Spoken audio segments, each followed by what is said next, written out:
পাকিস্তানের বিপক্ষে 3 ম্যাচ সিরিজের প্রথম টি-20তে হেরে ব্যাকফুটে রয়েছে বাংলাদেশ। প্রথম টি-20তে বাংলাদেশের ব্যাটিং, বোলিং, ফিল্ডিং কোনো বিভাগেই উন্নতি দেখা যায়নি।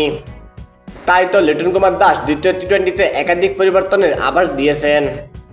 দ্বিতীয় টি-20তে পারভেজ হোসেন ইমনি ওপেনিংয়ে থাকবেন।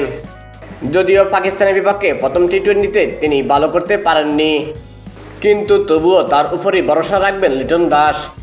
ওপেনিংয়ে পারভেজ হোসেন ইমনের সঙ্গে থাকছেন তানজিদ হাসান তামিম, তা নিশ্চিত। পাকিস্তানের বিপক্ষে 17 বলে 31 রানে জড়ো ইনিংস খেলেছিলেন তিনি। ওপেনিংয়ে লিটন কুমার দাসের প্রথম পছন্দ তানজিদ হাসান তামিম। 3-এ থাকছেন অধিনায়ক লিটন কুমার দাস নিজেই। প্রথম ম্যাচে 30 বলে 48 রানের বিধ্বংসী ইনিংস খেলেছিলেন। মিডল অর্ডারে সবচেয়ে বেশি ভুগছে বাংলাদেশ। তাওহিদ হৃদয় ও শামীম পাটোয়ারি দুজনের একজনও ভালো করতে পারছেন না মিডল অর্ডারে। কিন্তু বাংলাদেশ স্কোয়াডে মিডল অর্ডার প্লেয়ার ঘাটতি রয়েছে। সেই ক্ষেত্রে দ্বিতীয় ম্যাচও টিকে যেতে পারেন তাওহিদ হৃদয়।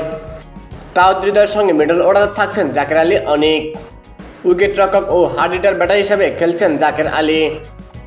প্রথম টি-20তেও 20 বলে 34 রানে দুর্দান্ত ইনিংস খেলেন তিনি।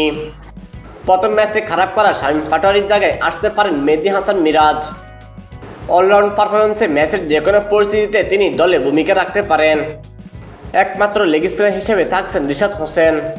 যদিও প্রথম টি-20তে তিনি ভালো করতে পারেননি, কিন্তু তার উপরেই ভরসা রাখবেন লিটন দাস।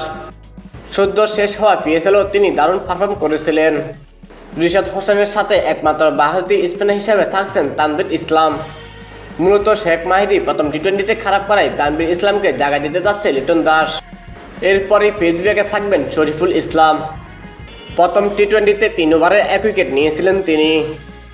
শরীফুল ইসলামের সাথে হাসান মাহমুদ ও তানজিদ হাসান সাকিব প্রায় নিশ্চিত। মূলত বাংলাদেশের পেস বিভাগের 2 ভরসা তাসকিন আহমেদ ও মুস্তাফিজুর রহমান না থাকায় তাদের উপরেই ভরসা রাখতে হচ্ছে নির্বাচকদের।